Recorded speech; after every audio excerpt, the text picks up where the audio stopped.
Bonjour les Dibos, bienvenue dans la nouvelle pause dev du jour, on est le 24 juin, je suis content de vous retrouver. Alors, aujourd'hui ce serait une pause dev un peu un peu plus cool on va dire que les dernières fois. On va continuer ce qu'on avait engagé ce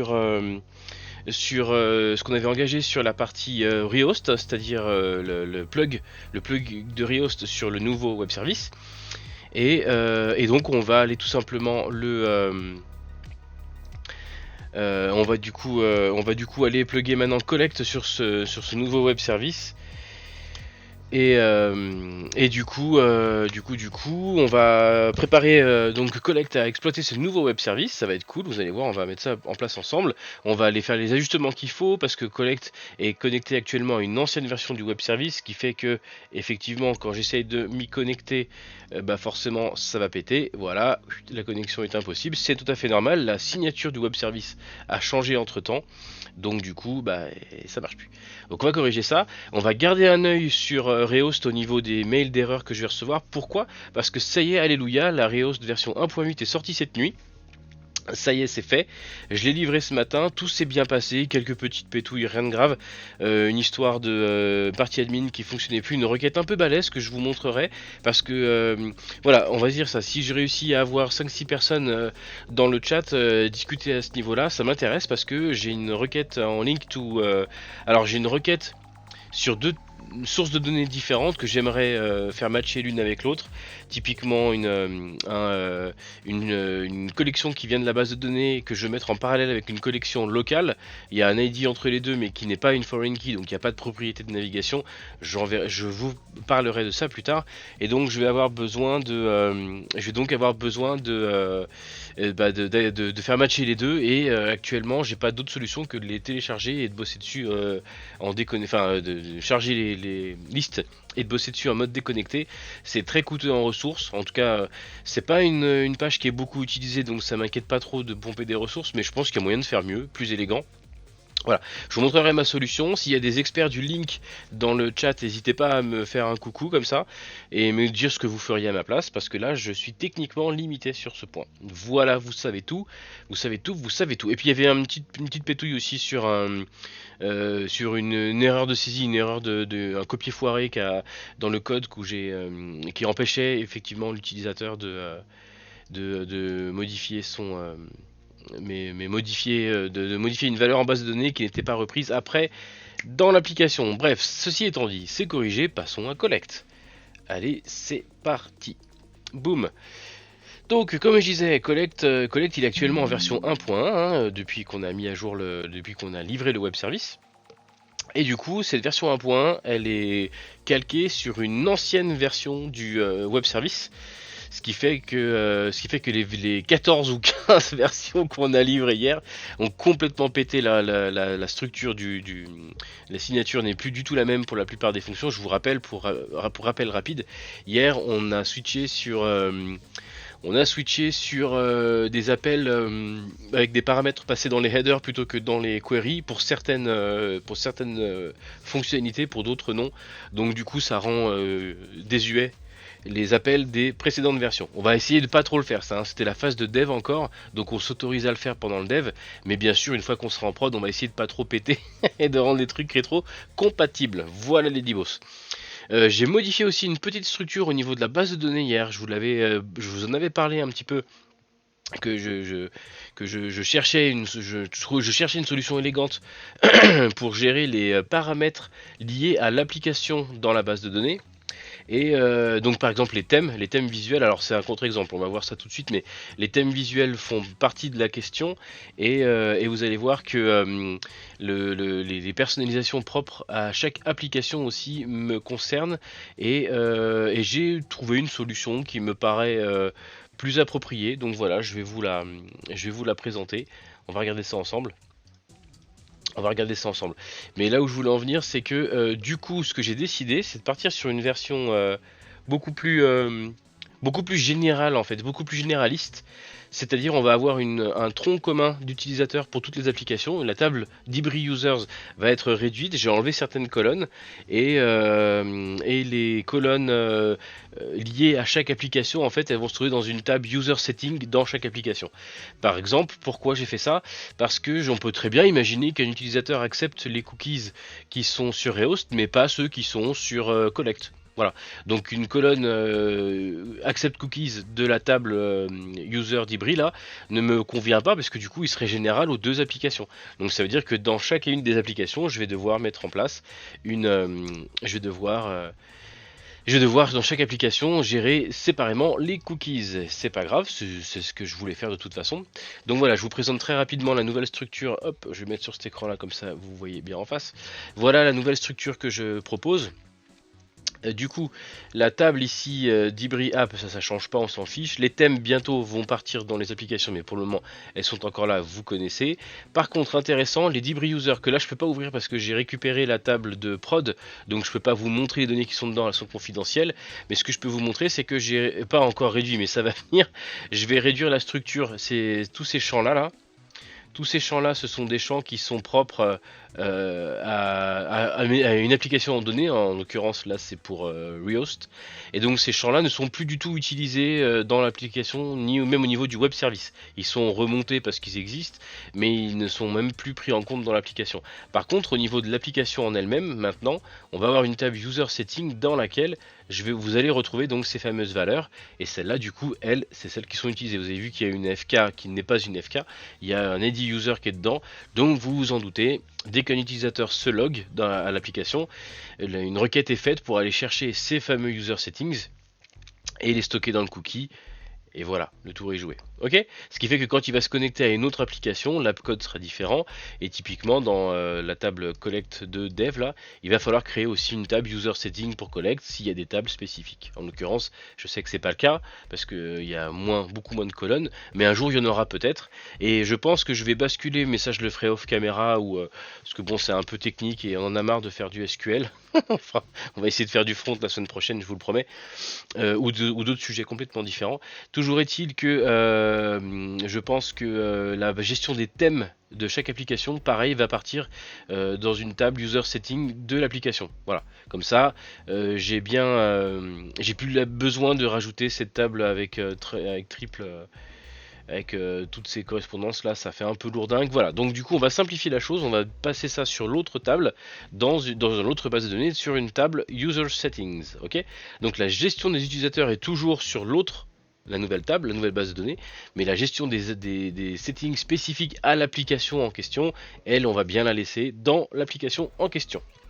Voilà, ceci étant dit, allons-y, on démarre, ce que je vous avais promis, donc c'est-à-dire on va plugger maintenant Rehost au nouveau web service. Et donc pour ça, je vais commencer avec un truc qui m'énerve. Je pense que c'est lié, enfin je suis sûr parce que du coup j'ai vu les deux maintenant. J'ai un problème qui est lié avec sur mon environnement de développement et pas que, hein, je l'ai vu sur au moins 3-4 machines différentes, parce que j'en suis à 3-4 machines depuis le début de l'année pour mes développements. J'ai un problème avec la mise à jour des données d'une web référence dans Visual Studio. Visual Studio Code n'a pas le problème.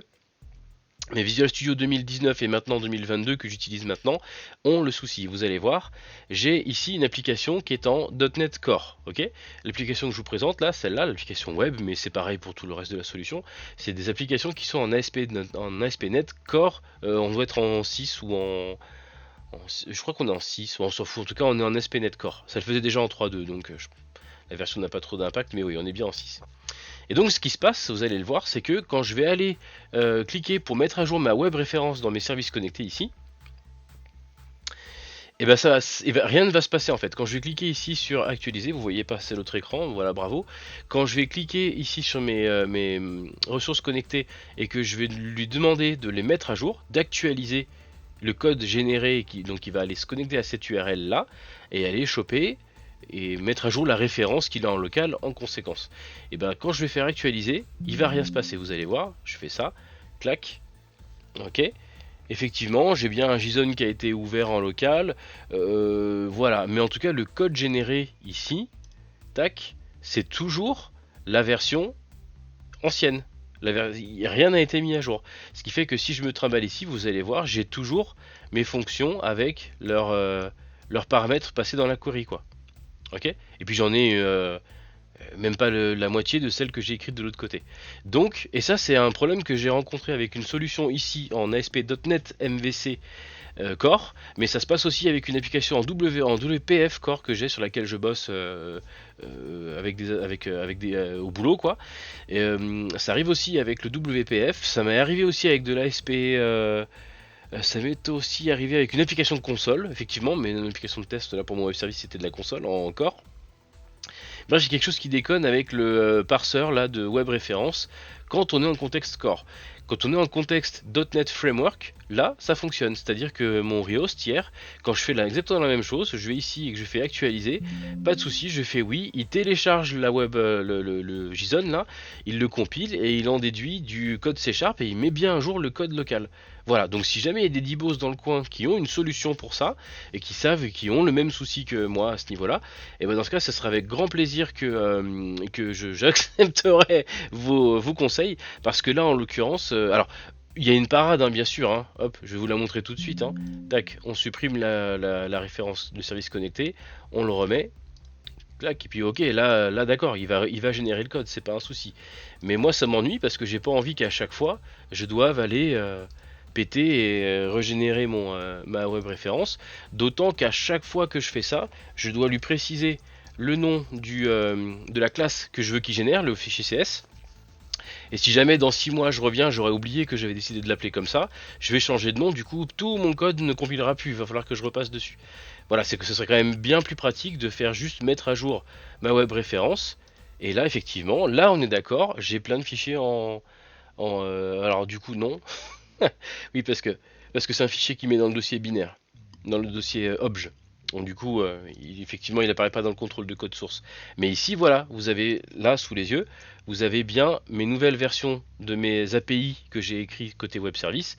Et vous voyez qu'il y en a certaines qui n'ont plus de paramètres parce qu'ils sont passés dans les headers.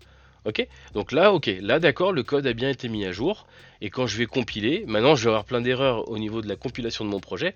C'est normal, collect, il compilait pour la version précédente du web service. Ok Medibos. Voilà, donc la conclusion de cette petite parenthèse de Sam Foulener. En .NET Framework, mettre à jour la web référence, pas de souci, ça marche, que ce soit un web service ASMX, un WCF ou ici du coup un truc beaucoup plus moderne en Open API porté par Swagger, quoi, ça fonctionne. Par contre, dans tous les projets core sur lesquels je bosse, avec Visual Studio 2019-2022, ça ne marche pas. Alors du coup, s'il y a des DBoS qui ont une solution, qui ont déjà été confrontés à ça, je suis preneur. Bref, maintenant que ceci étant dit, je peux fermer la parenthèse, je peux m'apaiser. Je vais boire un coup, tiens, regardez, ça va me calmer. Voilà, promis, c'est pas de l'agnole.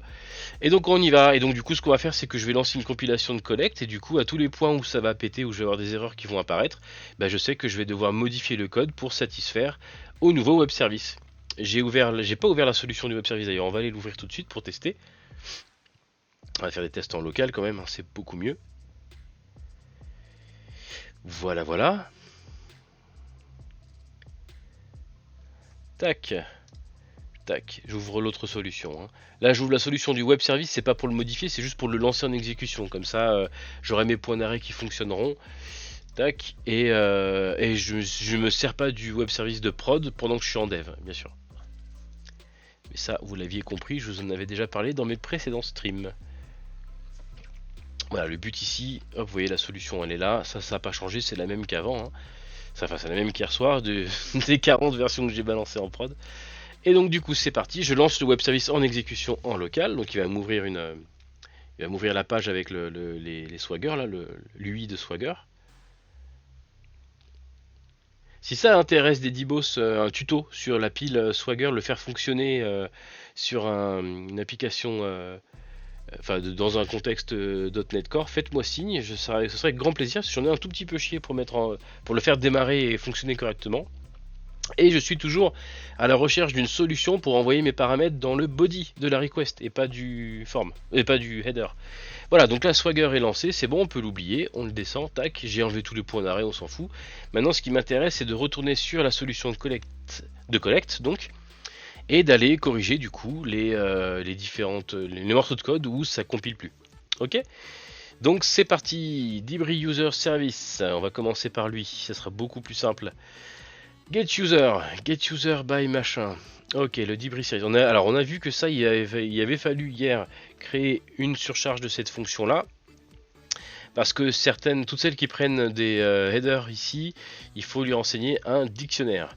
Du coup, je vais réutiliser du code qui fonctionne, hein, ça sert à rien de réinventer la roue à chaque fois, au contraire, hein. Au contraire, peut-être qu'on verra si on factorisera cette brique là parce que ces appels là, forcément, c'est les mêmes qui vont être faits dans chacune des dans chacune des briques. Enfin bref, c'est pas bien grave. Le user service de Rehost, il est là, et normalement à la fin, voilà, j'ai mes deux j'ai mes deux versions. La version paramétrique et la version standard. On va les mettre là. Alors, faut que je fasse gaffe parce que c'est plus les mêmes paramètres, c'est pas la même syntaxe. D'accord, donc ça c'est la version. Alors c'est pas des méthodes statiques effectivement, sinon ça va péter. Ça c'est ça. Web, ça va ici parce que là on est sur un contexte différent. Boum boum. Voilà. Alright. Le dictionnaire, oui, forcément, il ne connaît pas. Ah, on a le droit de faire ça encore, des dicos? Ben oui. Bien sûr. Voilà. Ok, ok. Là, il parcourt. Et l'URL du web service, elle est là. Boum boum. Ah, crap. Je vous rassure, j'ai pas soigné ma maladie des gros doigts entre temps. D'accord, on fait l'appel. Donc du coup ça on doit pouvoir dégager. AppKey, AppCode. Parfait. Voilà. Et donc du coup j'ai bien mes deux initiateurs de l'appel au web service qui sont prêts. Ok. D'accord. Ensuite c'était donc ici. Email password. Get user by email password. Ok. Var response. Ok. Comment on fait ça sur l'autre côté? Oh, bah il est là, tiens. Il est là. Get user by login password, c'est ici. On va s'inspirer de cette version là. On va s'en inspirer très fortement. Copier-coller, lol.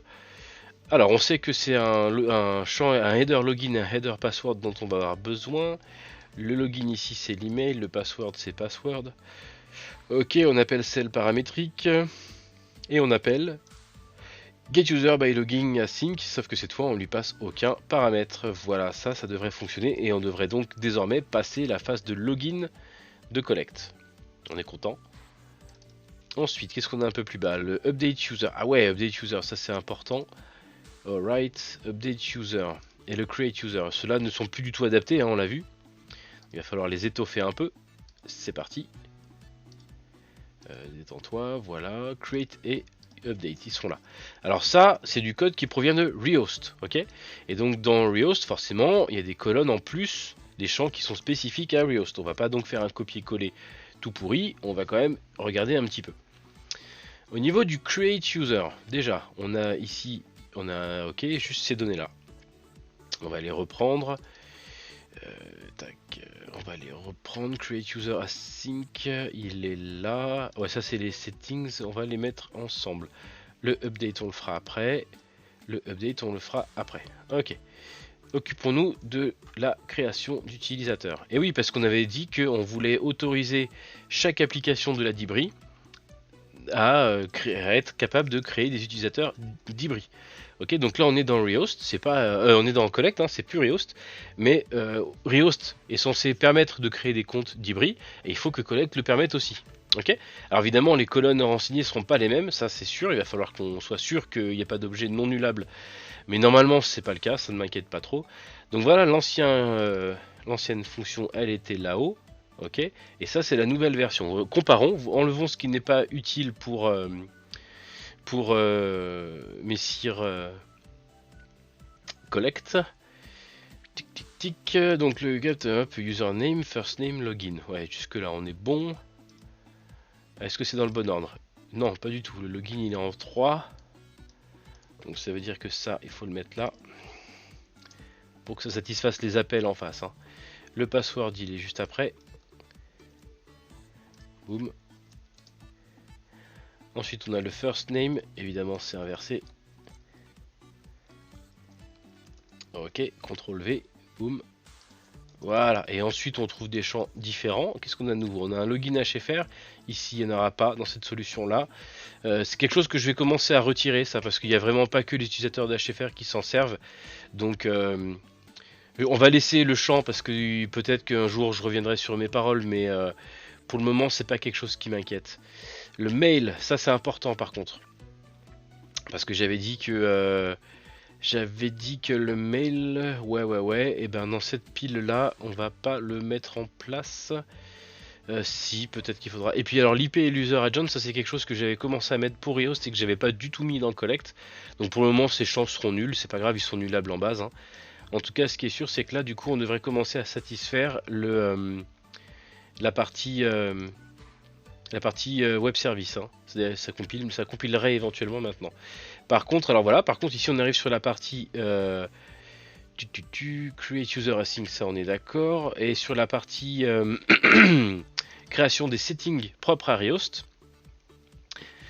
Voilà, et donc là on voit par exemple l'envoi automatique de mail, le regroupement des images par date, et puis l'utilisation du fond dynamique pour Rehost. Ça c'est des champs qui sont typiquement pour Rehost, hein. Et donc nous bientôt on va avoir des user settings pour collect, mais qui ne seront pas ceux-là. Donc là pour le moment cette partie-là, elle ne nous intéresse pas. Voilà, on va juste faire ça comme ça. Et normalement, ma création d'utilisateur devrait fonctionner. Alors oui, je suis d'accord, la plupart des champs vont être nuls, mais de toute façon, c'est des champs qui sont nullables en base de données. Mais ceux-ci, je vais les laisser. Pourquoi? Parce que un jour, il va falloir quand même que je me dise que que je mette mes formulaires en commun entre tous les sites. Donc du coup, on va laisser tout de suite les prototypes des fonctions, même si ça, pour le moment, ça, on verra pas ça, parce que dans le site de collect, le formulaire de création d'utilisateur ne contient pas ces champs-là. Alors ça c'est pas des champs de formulaire, mais vous m'avez compris. Donc du coup, je les laisse, mais ils seront pas utilisés. Et du coup la create user, elle est appelée par le user controller, juste là, web. Ok, et bah du coup celle-là c'est l'ancienne version, on la supprime, on place la nouvelle qui bien sûr n'est pas satisfaite parce que ces paramètres là ne sont pas, et puis en plus ils sont pas passés dans l'ordre. Important, j'ai changé l'ordre. Donc on va y remédier tout de suite. Je vais les prendre les paramètres, je vais les prendre et les mettre en commentaire, comme ça de l'autre côté, c'est-à-dire là, je vais pouvoir les mettre dans le bon ordre. Create user. Alors la première chose à mettre c'est le login. Ensuite, ah bah ils sont déjà dans l'ordre. Ça c'est inquiétant parce que ça veut dire que je créais pas dans le bon ordre de l'autre côté. Bon peu importe. Donc le login on a dit que c'était ça, le name c'est ça. Login HFR pour le moment on va le mettre nul. Web. Yes. Le user email, on va mettre le. Je crois que si on le passe nul, le web service par défaut il met le login à la place. Celui que j'ai appelé email en l'occurrence. Et donc l'IP et l'UA. Alors qu'est-ce qu'on fait? Est-ce qu'on crée déjà une solution pour les stocker? Ou est-ce que pour le moment on met nul nul? Eh oui, parce que ça c'est quelque chose que je n'ai pas encore écrit dans Collect. Ça se fera peut-être par la suite. Hop. To do, on est le 24 juin. Implémenter IP UA. Voilà, c'est pour moi pour me rappeler. Ok. En théorie, donc l'enregistrement d'utilisateur devrait fonctionner ainsi. On a un email, on a un password, on a un name. Voilà, c'est tout ce dont on a besoin réellement pour Collect. C'est pour ça, je la voulais beaucoup plus simple Collect que Rehost. Hein. Ça explique pourquoi il y a si peu de champs nécessaires pour s'inscrire. Et je voudrais que ça reste ainsi autant que possible. Ok, donc là ça devrait fonctionner. On va faire le test. De toute façon, on va aller créer des comptes. J'ai mis des bases de prod sur la dev, mais c'est pas grave. Pour Collect, on va aller bricoler. Le user service, on va mettre un point d'arrêt sur create web. Et du coup, l'update n'est pas en reste, hein, il va falloir aussi qu'on s'en occupe. Ça, c'est l'ancienne version, ça, c'est la nouvelle. Alors, une nouvelle qui est statique dans l'autre parce que c'est pas une injection de dépendance. Donc, on y va, user ID. Et ça m'inquiète quand même que.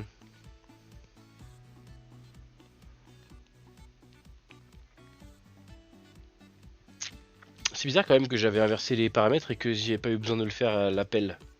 Vous trouvez pas ça étonnant, Lady Boss? Moi je trouve ça vraiment bizarre. Bon, c'est pas grave. On va pas s'éterniser là-dessus. Je vais continuer tranquillement. Du coup, ma création d'utilisateur, elle est là. Mon update user, il est là. Il est déjà prêt. User ID. First name en premier. Ah mais oui, je suis bête. C'est parce que c'est moi qui ai... j'ai inversé dans la méthode de destination. Donc forcément, le code, lui, il était déjà dans le bon ordre. Je vous dis ça, il n'y a pas la lumière à tous les étages là-haut. Alors, first name, last name, last name. Un theme ID ensuite. Boum, voilà. Ok, et puis ça, donc, vous l'avez vu, c'est tous des champs qui sont spécifiques à Rehost. Ça dégage.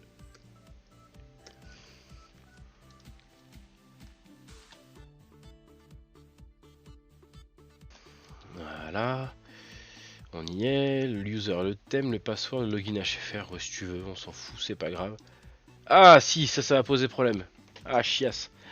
Ça va poser problème parce que ça veut dire que si l'utilisateur il modifie son compte sur Collect, il va effacer le user login HFR qui est dans l'autre côté. Il va donc falloir vraiment que je mette en place. Ouais. Bon, c'est pas grave, on va gérer. Ok. Donc du coup là, il fait sa mise à jour, on est d'accord, et du coup effectivement, il a plus besoin de mettre à jour. Il n'a pas ici, il n'est pas concerné par tout ce qui concerne Rehost.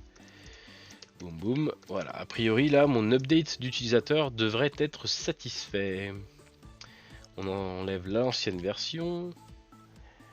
Rep, voilà, on va faire un petit point d'arrêt quand même, pas trop violent.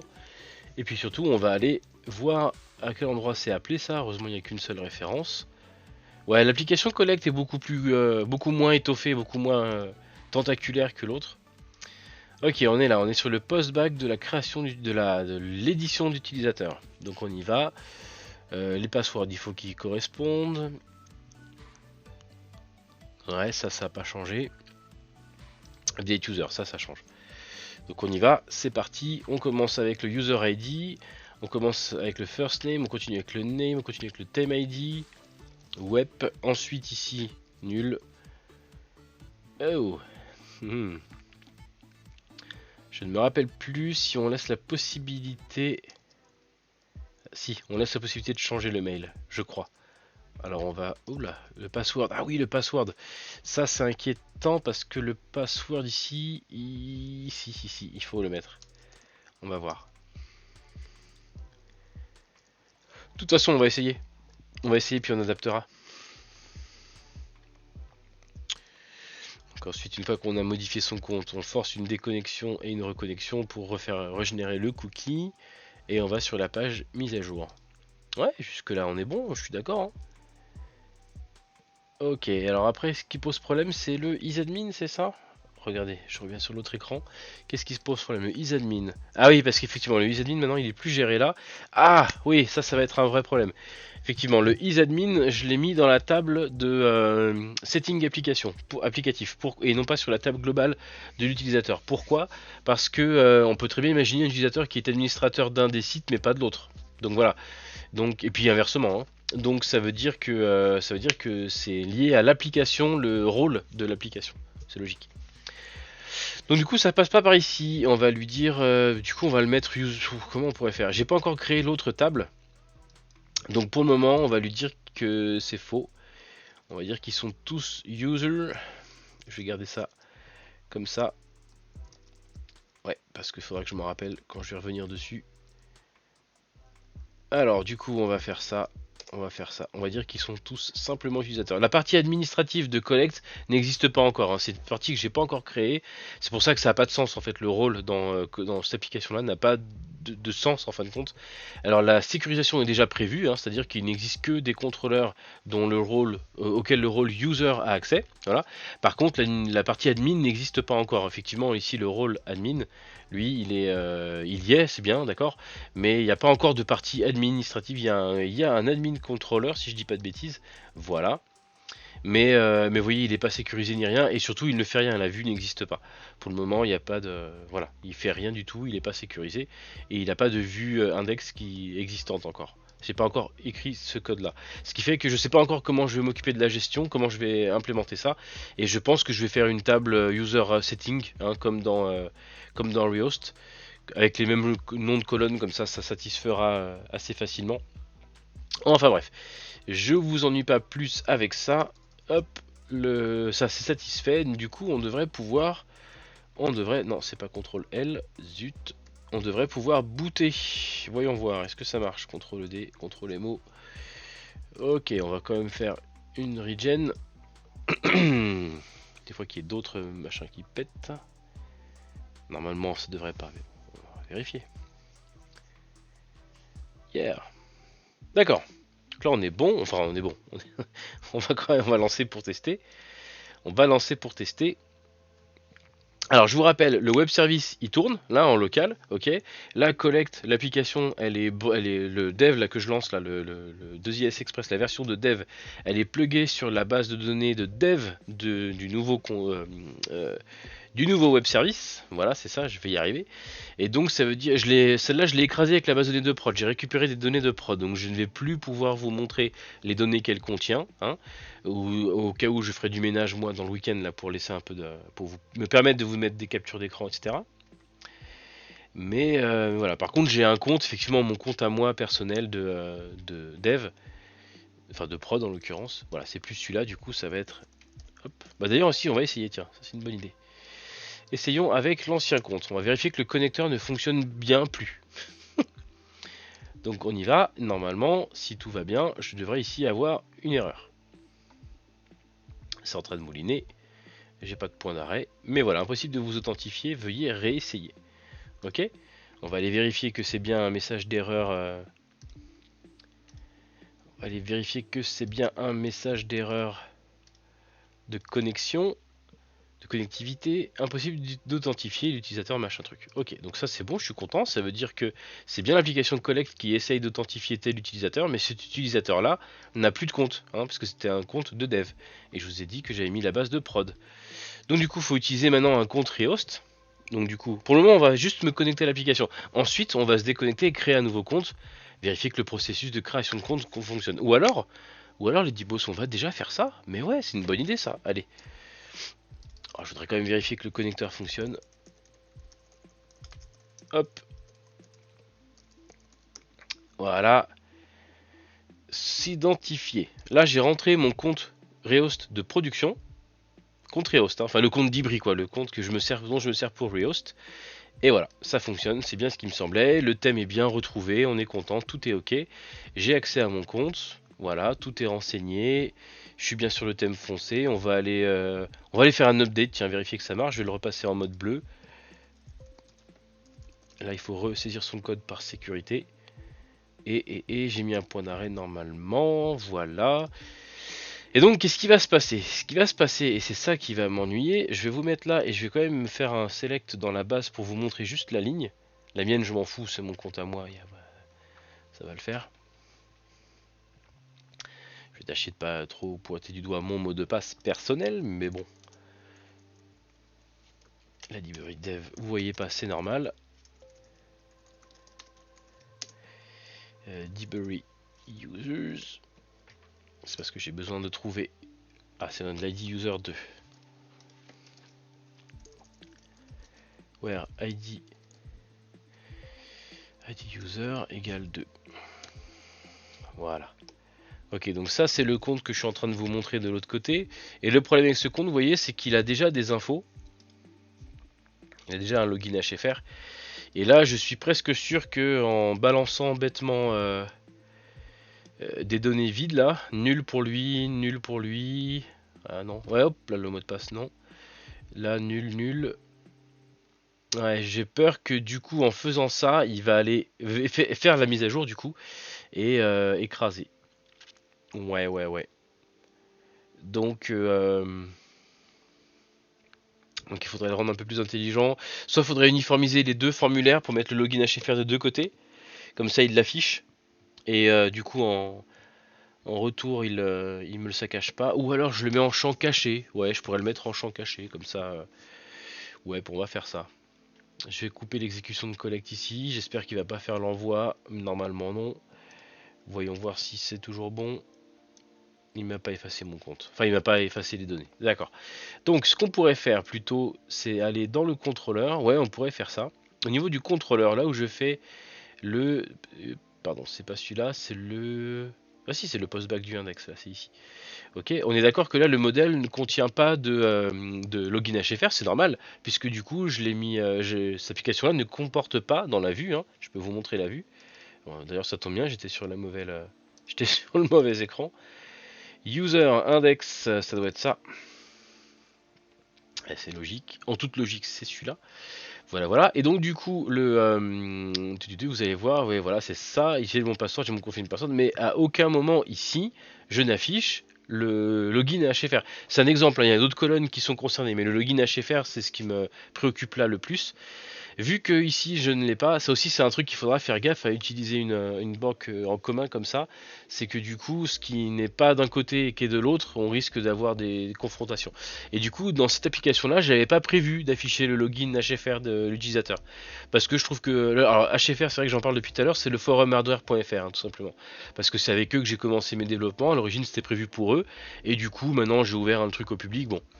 Et du coup, en guise de reconnaissance, ils ont le droit à leur login, leur petit pseudo à eux. Bon, voilà. C'est juste un petit truc comme ça entre nous. Et, euh, et là, moi, ce qui m'ennuie, c'est que du coup, Collect, je l'ai commencé le développement plus tard et j'avais pas prévu d'afficher cette donnée dedans. Vous voyez, dans le formulaire qui est prévu, il n'y a pas le champ login HFR. Donc, alors, deux choses. Soit je mets à jour Collect et j'affiche partout le login HFR pour qu'il soit ISO avec Rehost et que du coup il risque pas d'envoyer nul là où il devrait pas envoyer nul et d'effacer du coup la valeur en base de données. Soit sinon je le fais filou, je le mets en champ caché et il s'affiche pas. Si je le mets en champ caché, ça va me permettre au postback de le renvoyer au web service pour le mettre à jour côté web service. Donc le web service sera satisfait, il recevra bien le pseudo HFR là, même s'il s'affiche pas à l'écran. Et puis si un jour je décide à l'inverse de l'afficher, le login HFR à ce moment-là, et ben dans ce cas-là, j'aurai juste à rajouter une textbox et ils pourront le faire. Je pense qu'on va faire ça comme ça. Donc c'est-à-dire que la première chose à faire, ça veut dire qu'il va falloir renseigner ce modèle sur lequel ma vue était basée, là, celle-là, là. Il faut que je lui permette d'aller afficher, plutôt de cacher, d'afficher en champ caché la nouvelle, enfin le login HFR. Donc du coup c'est ce qu'on va faire. On va mettre une chaîne de caractères on ne peut plus simple, sans aucune hop là, voilà, on va l'appeler login HFR sans aucune décoration, sans aucun label, sans aucune marque d'obligation ou autre, ça on s'en fout totalement. Moi ce qui compte juste c'est juste un tiroir dans lequel quand je me connecte, je vais ranger le login dedans et à chaque fois que les services en auront besoin, j'irai chercher la valeur sans la toucher, sans la changer. OK, je sais pas si je me fais bien comprendre mais voilà, en tout cas. Donc du coup, le form, il est ici. Donc il suffit maintenant que dans le form, je balance une... Voilà, bah, comme ici je fais pour l'ID utilisateur. Très bon exemple. Hop, boum, en champ caché, on rajoute, hop, le login HFR. Qu'on peut parce que maintenant mon modèle le comporte. Mais actuellement, je ne l'ai pas bindé. Bindé, ça veut dire, j'ai pas... au moment où j'affiche ma page, je lui ai pas dit quelle valeur fallait mettre dedans. Ok? Donc ça veut dire que là, ok, j'ai rajouté un champ, j'ai rajouté la possibilité d'afficher cette donnée-là, mais pour le moment, à aucun moment, je mets la valeur dedans. Donc ça veut dire que là, en l'état, si je refais la manip, il va encore effacer de la base de données le login. Qu'à cela ne tienne, ça se fait ici. Au moment où je bind, donc c'est comme ça qu'on dit, au moment où je bind mon modèle, il va falloir que j'aille rajouter tout simplement ici modèle.loginhfr égale, je récupère celui de la base de données, loginhfr. Ok, donc là le champ va être passé, et vu que je l'ai mis dans le formulaire ici dans mon côté front, quand je vais valider mon formulaire avec le bouton OK, hop, on va atterrir ici et vous allez voir que du coup le login HFR ici, cette fois il sera rempli, même si on ne l'avait pas à l'écran. Ok, voilà. Je prends un petit peu le temps de décrire un peu le fonctionnement. Ça c'est un fonctionnement propre au MVC. Enfin, même pas au MVC d'ailleurs, c'est un fonctionnement propre au HTTP et au post. Hein. Le post envoie les valeurs qui sont dans les inputs du formulaire à la soumission du formulaire. Elle envoie donc côté serveur. Tic, voilà, se connecter. On se reconnecte avec le compte de prod. Voilà, on va aller checker ça tout de suite. Mon petit login. voyez qu'il ne s'affiche pas, hein, mon login HFR machin, il s'affiche pas du tout. Du coup, je remets le mot de passe. On va dire qu'on passe en bleu. C'est juste pour avoir visuellement un changement si je le lâche. Et du coup, le login HFR n'est pas. Le login HFR n'est pas passé. Ok, bah j'ai dû me foirer, c'est pas grave. Ah, c'est peut-être parce que je le passe. Oui, je sais pourquoi. Hop, on annule. C'est parce que j'ai fait que la moitié du travail. Donc du coup, on va faire la pile, on va dépiler. Début du chemin, ok. J'affiche ma page. J'ai bien cette info là qui est passée à ma vue. Ok, donc la vue est courant qui a une donnée qui s'appelle login HFR. Au postback, je clique sur le bouton enregistrer, sauvegarder.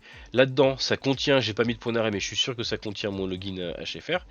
Et le problème, c'est qu'ici, j'ai laissé nul, tout simplement. Vous voyez, là, il attendait le login HFR, j'ai mis nul. Donc je pense que si je fais ici ça, déjà, on devrait résoudre pas mal de problèmes.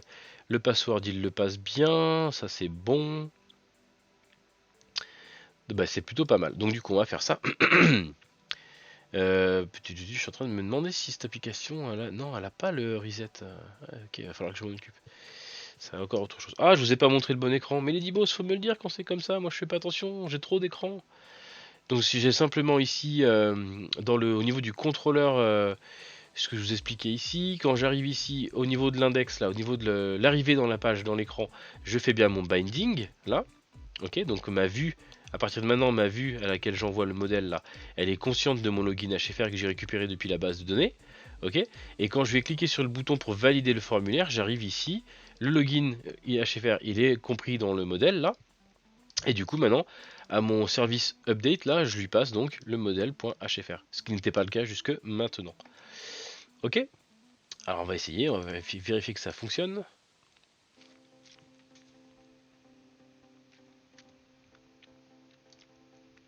On va vérifier que ça fonctionne quoi. Le mec est tellement sûr de lui que c'est pas il va essayer, c'est qu'il va vérifier que ça fonctionne.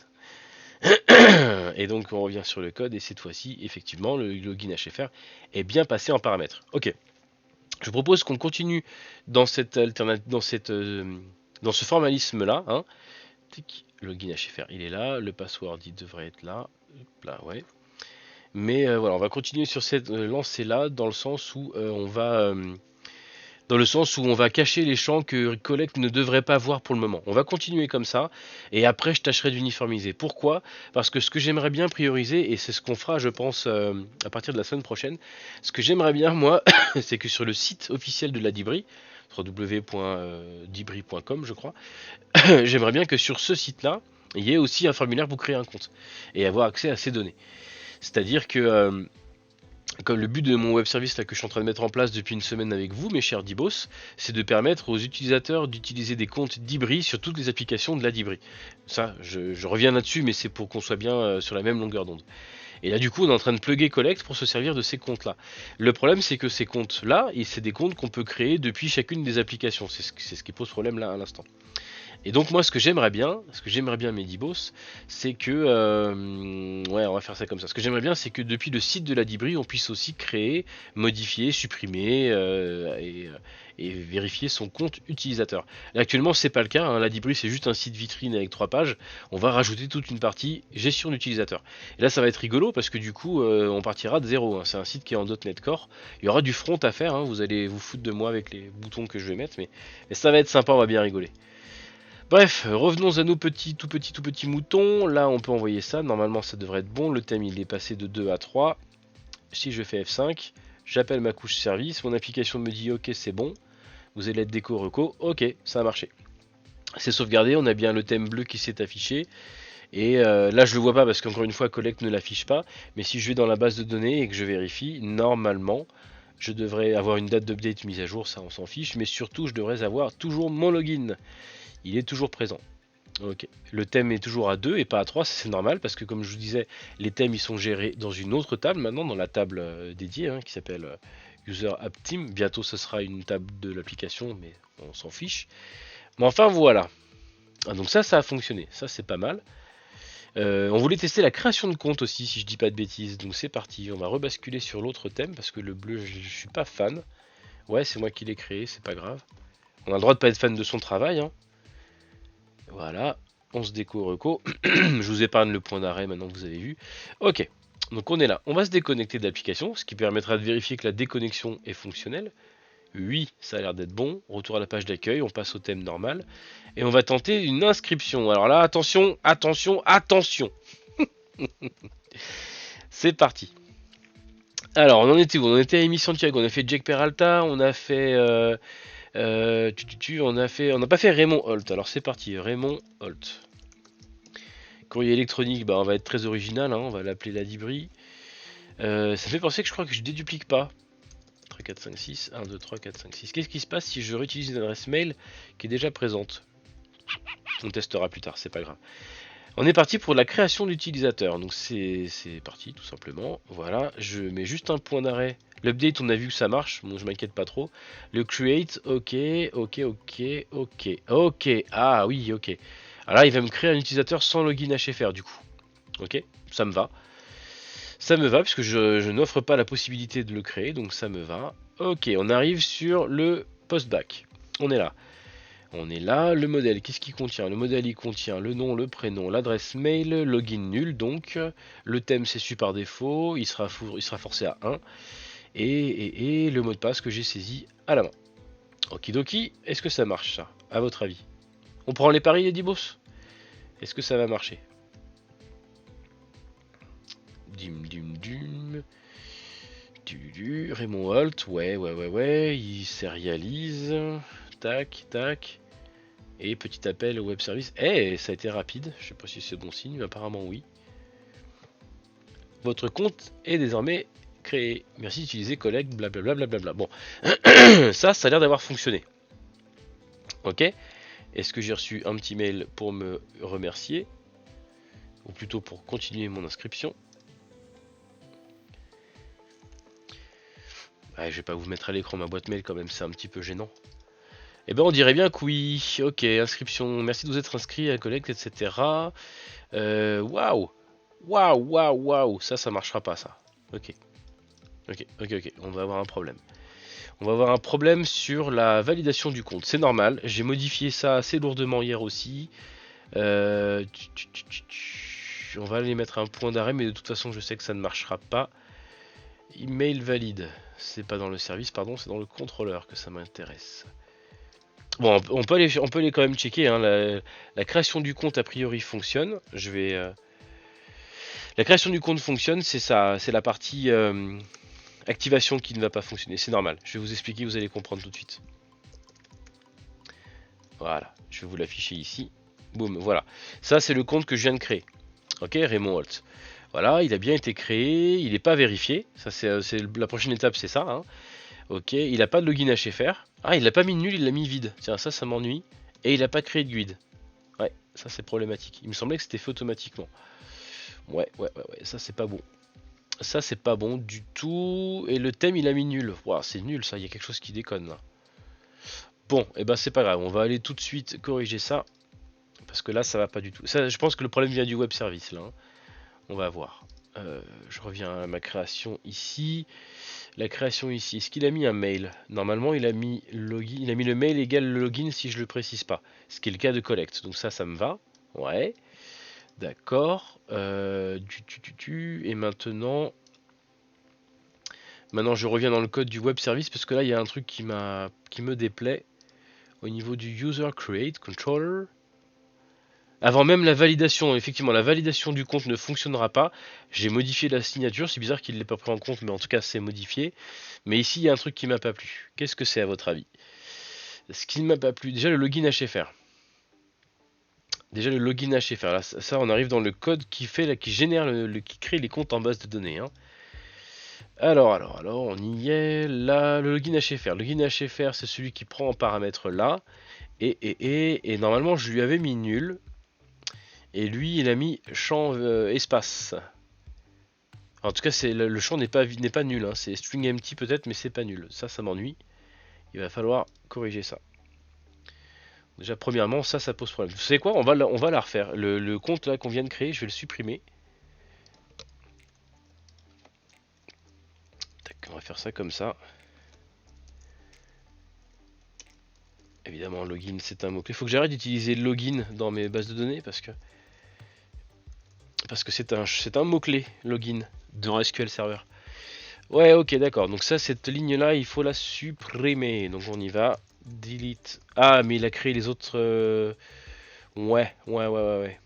Ah, ça va être la merde, ça. C'est pas grave.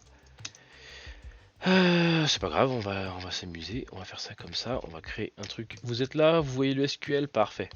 Alors, c'est parti. Delcar. Dyslexique aussi au niveau du SQL, c'est chaud.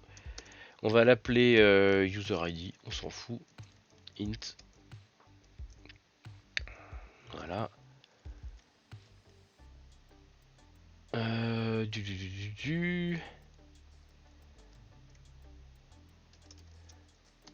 Hop, on va faire ça. Ça va être ça. Ok, là on va mettre select at user ID est égal à je crois que c'est, je vais afficher le user ID, donc c'est ça. Hop, libre user et ID user, voilà. Ok. Donc là on est bon. Delete from. Et donc là il faut qu'on détruise de ici. Where user. Oh putain. Hop, Dibri user ID. Je change les noms à chaque fois, c'est insupportable, je devrais pas faire ça. Ok. Est-ce qu'il y a d'autres tables qui peuvent contenir user connection? Est-ce qu'il y a une FK? Bien sûr que. Non, il n'y a pas de FK. Il y a un login, bon on s'en fout, c'est pas grave. Et les user. Et le user, bien évidemment. Delete from Dibri user. Where ID user égale at user ID. Ok, ce petit script SQL que je suis en train de rédiger là, les dibos, c'est juste pour aller supprimer à chaque fois mes tests que là on va faire, on va en enchaîner plein. Donc du coup on va déjà aller chercher ça. Ok. Ouais. On va aller faire ça. C'est juste pour moi pour voir ce que ça vaut. User ID.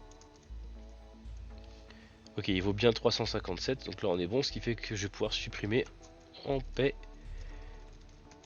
Et là c'est ID user. Je sais pas pourquoi je l'ai mâché. Ok. Donc là on est bon, on va le supprimer. Tac, voilà, suppression. Ce qui fait que maintenant cette requête là devrait retourner 0 résultat. Parfait. On a supprimé le compte Ladibri Raymond Holt est supprimé. Pourquoi? Parce que je voudrais qu'on réessaye en fait. On va refaire la création d'utilisateur. Parce que là il y a clairement un truc qui n'a pas fonctionné. Raymond Holt, vas-y. Vas-y mon grand. 1, 2, 3, 4, 5, 6. Et cette fois-ci j'ai mis un point d'arrêt côté web service. Ok. Alors on est parti. Là on est toujours dans le domaine de collect, hein, vous avez vu, tac, là je lâche collect et on arrive dans le web service. Et qu'est-ce qui se passe ici? On a bien le login, on a bien le password, on a le mail qui est nul parce que moi mon application n'a pas envoyé. C'est pas grave, regardez ici ce qu'il va faire et si jamais le mail est nul, dans ce cas-là il met le login à la place. Ça fonctionne, on l'a vu. Nom, prénom, pas de problème. Login HFR. Pourquoi est-ce que là il met vide? Pourquoi est-ce qu'il met vide? Ah, parce que c'est URL encodé vu que c'est un objet JSON. Ah ouais, ça doit être ça. Ouais, ça doit être ça. Parce que je suis presque sûr que côté en amont, c'était un nul hein, que j'avais mis. Ok, bah c'est pas grave, on va aller le transformer aussi. Login HFR, if null or empty, machin, dans ce cas il met nul, et puis voilà. Hein. Ok, l'IP pour le moment c'est pas géré, ça c'est pas géré. D'ailleurs, qu'est-ce qu'on en fait de ces champs là? Ah oui, on les met là. Ouais, d'accord. Et le appcode, ça c'est un champ technique. D'accord. On lui refuse la création pour le moment. Une erreur est survenue, c'est très bien. C'est ce que je voulais. On relance le web. Oh non, du coup, on ne relance pas le web service. On ne relance pas le web service. On va devoir faire une modification au web service. C'est pas bien grave. Alors là, on est sur Dibri WS. Donc du coup, on enlève tout ce qui est collect. Hop là, je parle un peu tout seul, hein, pardon mes dibos. Ok, on continue. Du coup, on est là, login HFR. Et ce qu'il faut qu'on fasse, c'est un truc un peu de la même façon.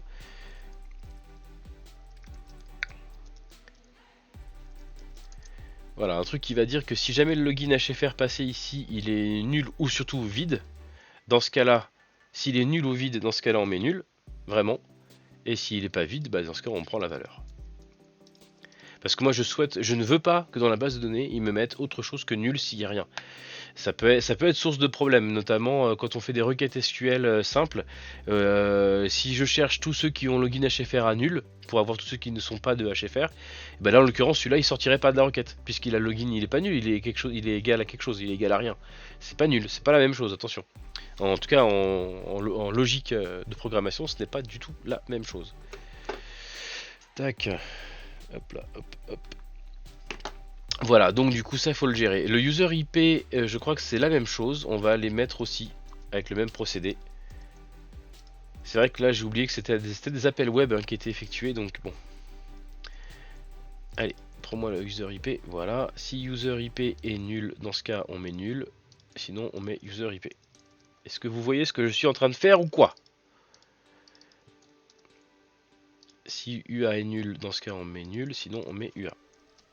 Ok, ça me plaît déjà beaucoup mieux. On va réessayer.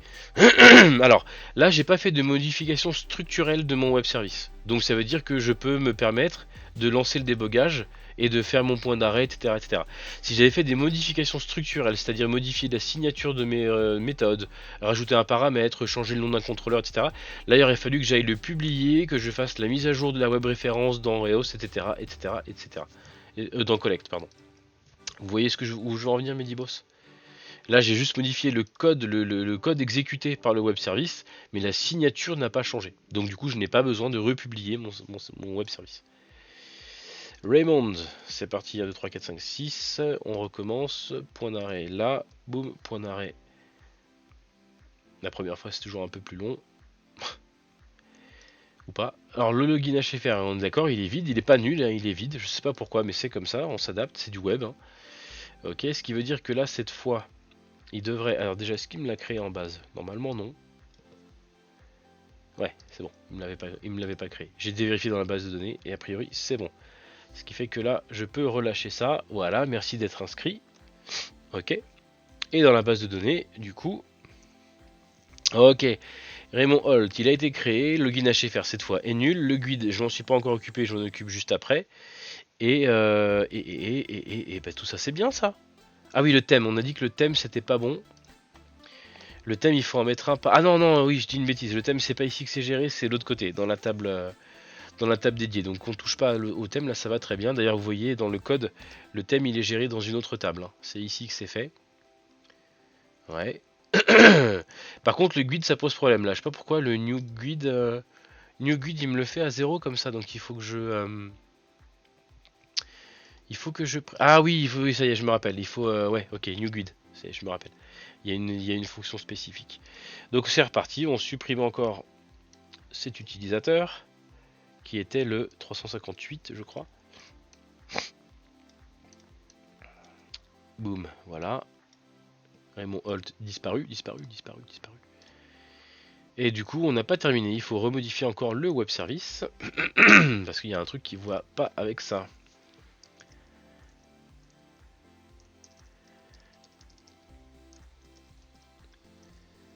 Voilà. C'est comme ça qu'on fait.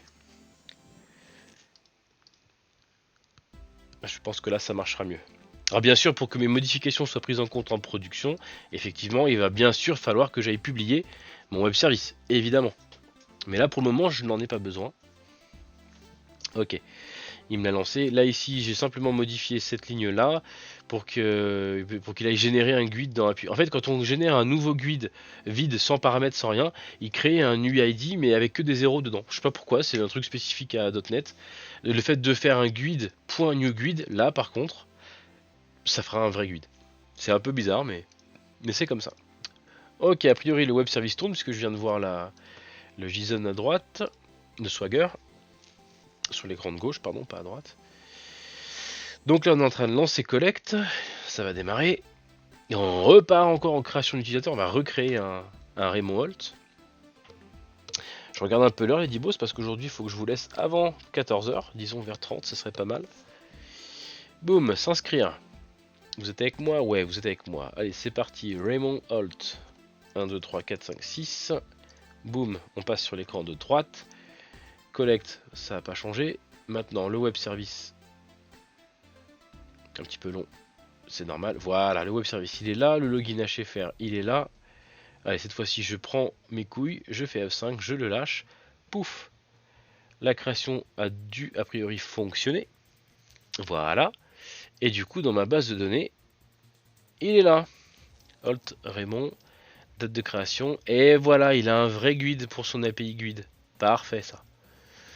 Ok, tous les autres champs, ça me plaît, ça me convient. Le guide HFR est nul parce qu'on est sur collect. Ok, bah c'est bon ça marche. Alors oui, du coup je peux revenir à où j'étais il y a une demi-heure. Oui, donc tout à l'heure je vous expliquais que le lien que me fournit ici Collect ne fonctionnera pas pour la bonne et simple raison que j'ai modifié la signature de ce service en fait. Il y a un paramètre en trop dont je n'ai plus besoin.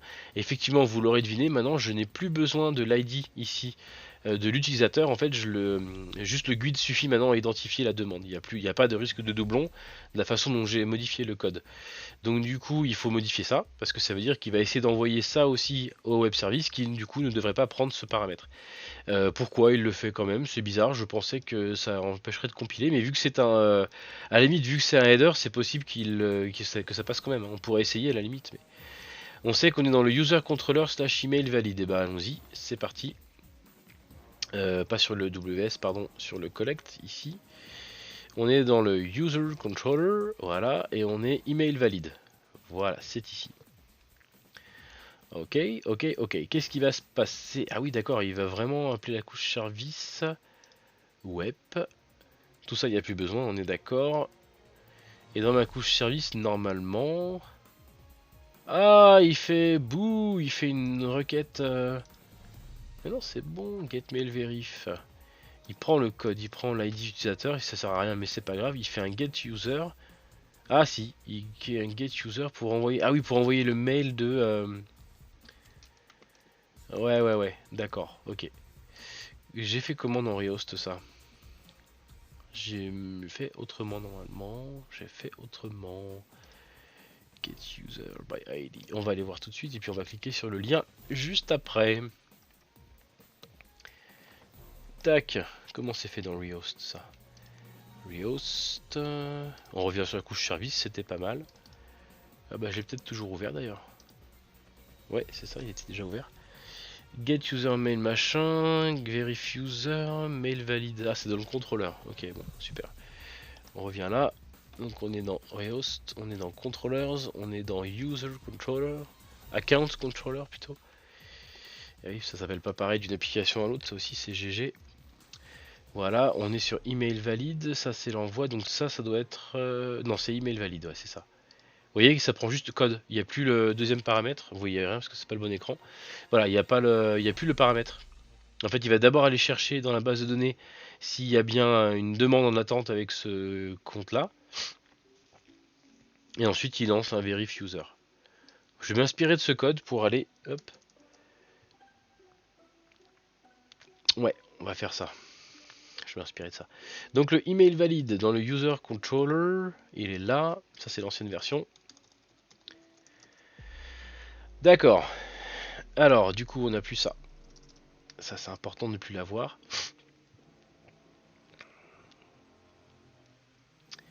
Yep.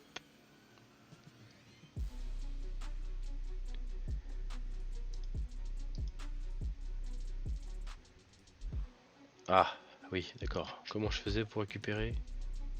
Ah oui, d'accord, il y allait à l'arrache comme ça. Ouais. Ouais, c'est un peu violent. Pour aller chercher la validation, oui, il va le chercher dans la base. Ouais, j'ai pas fait de classe sur celui-là, ok.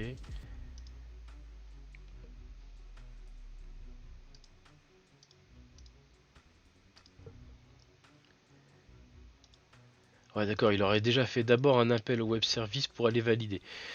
C'est possible que ça fonctionne en fin de compte, hein, cette solution. C'est dommage de mettre en ID de balancer l'ID.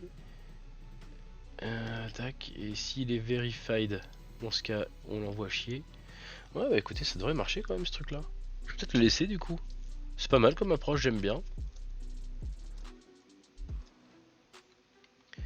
Ref ID.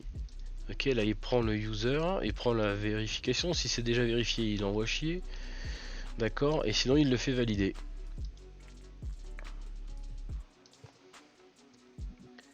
Et là il fait appel à mon web service.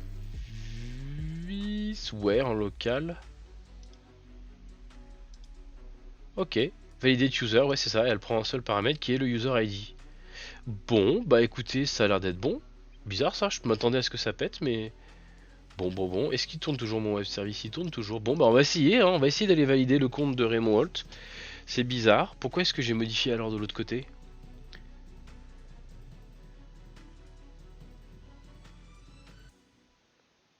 On va voir.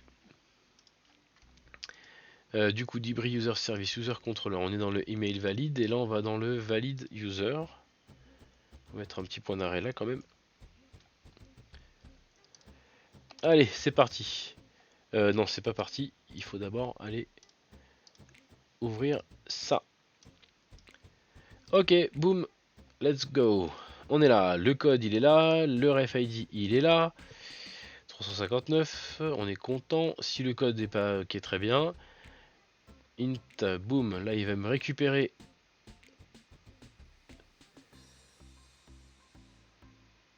Ah oui, oui d'accord, j'étais perdu. Donc là on est arrivé côté, côté là, le reg vérifie. Il l'a trouvé ou pas? Ouais, c'est ça. Il est pas nul, il est pas déjà vérifié. Donc il fait appel à la couche service pour aller valider l'utilisateur. Le mail vérif c'est 1. J'avais vidé la table donc c'est possible. Hein. Ok d'accord. Non, je n'ai pas vidé la table. Attendez. Collect. Ah si, collect, j'ai vidé la table. Oui, pardon. Reo, c'était... oui, c'est bon. On va chercher le verif user. Ok, on la passe à true. On le met à jour. En local, donc là, ça c'est la vérification. Et ensuite, on appelle le web service pour aller lui dire d'aller valider l'utilisateur. Et bah dis donc. Merci d'avoir validé votre compte. Ok. Okidoki. Bon, bah ça a l'air de marcher. Et du coup, il dit quoi alors mon compte là? Is verified égale 1. Ok, bah c'est super ça. C'est super. Ça a l'air d'être bon. Du coup, si je reviens me connecter avec Raymond Holt là maintenant, la librairie à Gmail, 1, 3, 4, 5, 6, ça devrait être Raymond Holt. Et ben voilà, ça marche. C'est formidable. Ils sont contents. Moi je suis content. Je suis un peu étonné, mais ça a l'air d'être bon. 1, 3, 4, 5, 6. Voilà. Raymond, on va l'appeler Jean Raymond. Tiens, on va juste essayer de vérifier que l'update du prénom fonctionne. On va se mettre en thème foncé. Ah merde, le mot de passe ne correspond pas. 1, 2, 3, 4, 5, 6. Toujours le problème de gros doigts. Hein. Voilà, là ça a l'air d'être bon. Déco, reco. Ok. Jean-Raymond Holt. Bah c'est formidable. Ok Medibos, bon bah la création de compte fonctionne, je suis content. La création et la modification de compte sont fonctionnelles. Tout le reste de l'application Collect c'est totalement déconnecté de l'utilisateur, donc je pense pas qu'il y ait de soucis. On peut aller quand même créer une collection pour essayer. Voilà, on va l'appeler... On va dire qu'il collectionne les timbres. Les tombres. Il collectionne les timbres, Raymond Holt. Voilà, il va la mettre en favori, sa collection de timbres. Ouais, ça on s'en fout, c'est technique. Ok, et parmi les timbres, bah écoutez, on va en ajouter un objet. On va mettre une photo bidon. Est-ce que j'ai comme photo conne? Voilà, image, connerie. On va mettre, voilà, on va dire que Léo Dacron, c'est un timbre. Voilà, ok. Prix d'achat, ouais, on va dire 1€, c'est cher 1€. C'est cher ou c'est pas cher 1€ pour un timbre? Ok, donc l'upload ne fonctionne pas. Ah si, l'upload fonctionne. Oh là là là là là là là là, Lady Boss, Lady Boss. L'upload fonctionne, mais c'est formidable ça. Voilà. Ok, super. Bah écoutez, c'est une très bonne chose. Accueil. Ok, on a tout ce qu'il faut. Si je me déconnecte, tu m'emmerdes toi. Hein. Pourquoi tu veux traduire? Se connecter. Si je me connecte avec mon compte à moi, j'ai mis le même thème de couleur, mais c'est une coïncidence. On s'en fout. Moi, j'ai pas de collection normalement. Voilà. Si je me déconnecte, voilà, et que je me connecte avec le compte de Raymond Holt. Boum, j'ai ma collection, elle est pas complète, elle a un objet, il y a une photo et tout. Bon bah c'est bon, on peut dire que Collect est fonctionnel mes petits dimos. Mes petits amis de Dibos. Et ben voilà, ça marche les gars. Bah, je suis super content. On a adapté Collect. Ça fait pas beaucoup de changements au niveau du code. Regardez, on en est là. Alors on va enlever tout ce qui est web service parce que là on est sur la solution Collect It. Donc en termes de modification, il y a WS. Ça c'est l'autre. On va aller le livrer juste après. Mais voilà.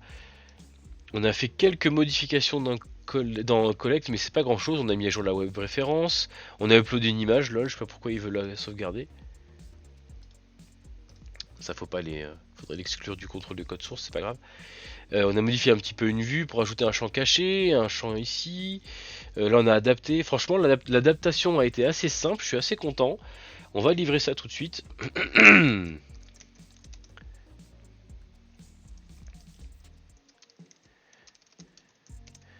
On en est à quelle version du web service? On en est à la 0.1 226 22.06. Voilà, ça c'est pour s'adapter au web service. On livre, boum. Enfin on livre.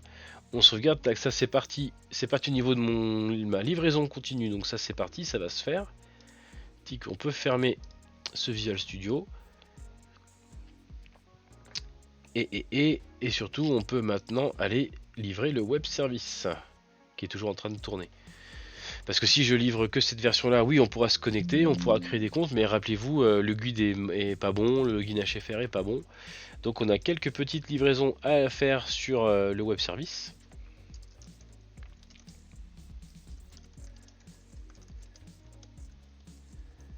API guide, login HFR, default values. Voilà, comme ça je me repère. Allez, boum, archivé. Archivé, c'est livré. Voilà mes dibos. Voilà mes petits dibos. Bon, j'ai perdu ma caméra, comme d'habitude.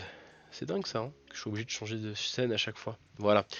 Mes dibos, eh ben écoutez, on va se quitter là. Moi je suis content, on a bien avancé. On a mis en conformité Collect avec le nouveau web service. Rehost c'est fait, c'était livré ce matin. J'ai pas eu d'erreur plus que ça. Le temps qu'on était en train de discuter ensemble là pendant une petite heure, ça fait combien de temps? Ça fait 1h15 qu'on est ensemble. J'ai pas reçu de stack affolante. J'ai reçu quelques trucs qui me disent ouais, ça c'est des ouais, option, on s'en fout, c'est LibreOffice qui fait des requêtes. J'ai reçu quelques messages comme quoi il y a un fichier qui était actuellement ouvert, un process machin. On en reparlera, ça serait une autre vidéo ça. Dans mes outils de traitement d'image que je fais dans Rehost, dans mes outils, mes librairies que j'utilise, il y en a une qui met plus de temps à sauvegarder le fichier sur le disque dur du serveur que l'autre. Du coup, je me retrouve dans le cas souvent où j'essaie de supprimer l'original là qui contient les tags exif là. J'essaie de la supprimer alors que l'image est toujours ouverte par le système d'exploitation du serveur. Du coup ça me fait des stacks. On en reviendra, c'est pas le but aujourd'hui. On reviendra là-dessus. Je vous propose qu'on fasse une petite pause sur le développement de Rehost et de Collect là pendant quelques jours. Déjà ça va être le week-end, mais surtout la semaine prochaine on va essayer de faire un peu de front. On va bosser sur le site de la Dibri ou peut-être des choses totalement différentes, on verra. La seule chose que j'ai à vous dire surtout c'est Medibos, passez un excellent week-end. Merci de m'avoir suivi jusque là, c'est toujours aussi cool. Merci d'être là, merci d'exister les Dibos, merci de me faire rêver et de... J'espère que moi je vous fais rêver.